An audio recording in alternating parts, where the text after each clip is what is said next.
AS akan membuat bom gravitasi nuklir baru.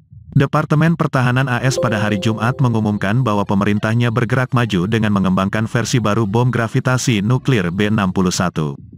Bom tersebut, yang diberi nama B-61-13, akan memiliki kekuatan yang serupa dengan B-61-7 dan menggantikan beberapa bom gravitasi yang lebih tua, kata Pentagon dalam pengumumannya. Hasil B-61-7 lebih tinggi dari B-61-12, bom terbaru yang ditambahkan ke gudang senjata militer. Pentagon mengatakan keputusan untuk membuat senjata ini dibuat untuk mencerminkan perubahan lingkungan keamanan sejalan dengan tinjauan postur nuklir 2022.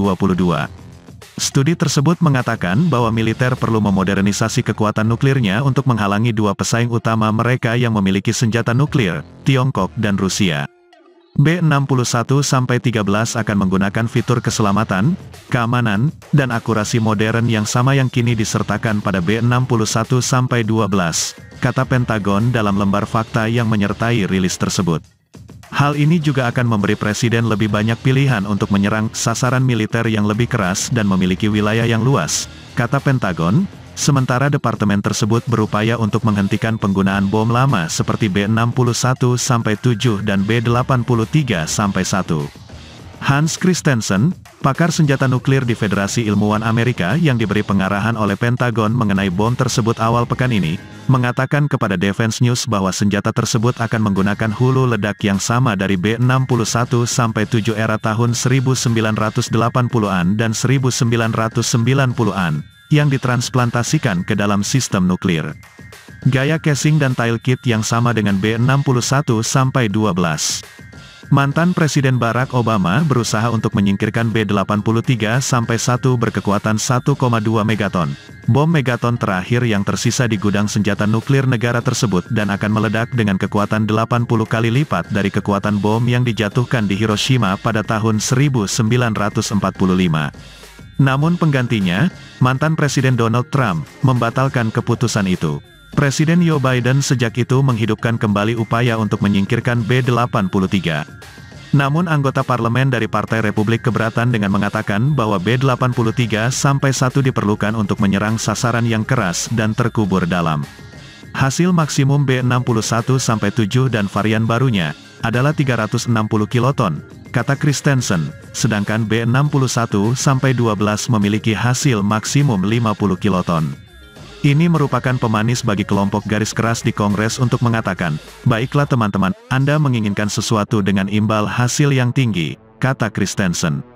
Ini jumlahnya sedikit, tetapi Anda juga mendapatkan satu dengan tail kit yang akan lebih akurat. B-61-13 bukanlah solusi jangka panjang, namun akan memberikan komandan kami, khususnya di kawasan Pasifik dan Eropa, fleksibilitas lebih besar terhadap target yang ditetapkan, kata Rogers dan Wicker. Seperti yang dicatat oleh Komisi Postur Strategis baru-baru ini, Tiongkok dan Rusia sedang berada dalam perlombaan senjata, dan AS juga sedang bersaing. Transformasi dramatis terhadap sikap pencegahan kita, bukan perubahan bertahap atau sedikit demi sedikit, diperlukan untuk mengatasi ancaman ini. Pentagon mengatakan pembuatan bom ini tidak akan meningkatkan jumlah persediaan militer secara keseluruhan. Amerika Serikat berencana mengurangi jumlah B-61-12 yang akan diproduksi sebanyak B-61-13 yang dibuatnya. Christensen mengatakan para pejabat pertahanan mengindikasikan sangat sedikit B-61-13 yang diperkirakan akan diproduksi, hanya sekitar beberapa lusin. Dia meragukan penciptaan bom gravitasi tersebut, bersamaan dengan pensiunnya B-61-7, akan menyebabkan banyak, jika ada, penurunan jumlah bom gravitasi di gudang senjata Amerika Serikat, yang menurutnya berjumlah antara 400 dan 500. Jika B-61-13 disetujui dan didanai oleh anggota parlemen, Administrasi Keamanan Nuklir Nasional Departemen Energi akan memproduksinya. Pentagon mengatakan dalam pengumumannya bahwa pesawat modern akan mampu mengirimkan bom ini. Dalam pernyataan lanjutannya, juru bicara Pentagon mengatakan bahwa hal itu akan mencakup pembom siluman B-21 Raider yang kini dikembangkan Angkatan Udara bersama Northrop Grumman. Namun AS sekarang tidak berencana untuk mengerahkannya pada F-35 Joint Strike Fighter, kata Pentagon. Namun apakah penciptaan B-61-13 pada akhirnya akan menjadi perkembangan positif adalah pertanyaan jutaan dolar, kata Christensen. Jika Anda bekerja untuk pemerintahan dan tidak ingin membuang-buang uang untuk mempertahankan B83, maka itu adalah posisi yang bagus, kata Christensen. Jika Anda bekerja di luar dan melihat apa yang terjadi, Anda mungkin ingin mengatakan bahwa sangat disayangkan kita harus menggunakan senjata nuklir sebagai semacam perdagangan kuda nuklir di Kongres. Ini mungkin bukan fenomena baru, tambahnya.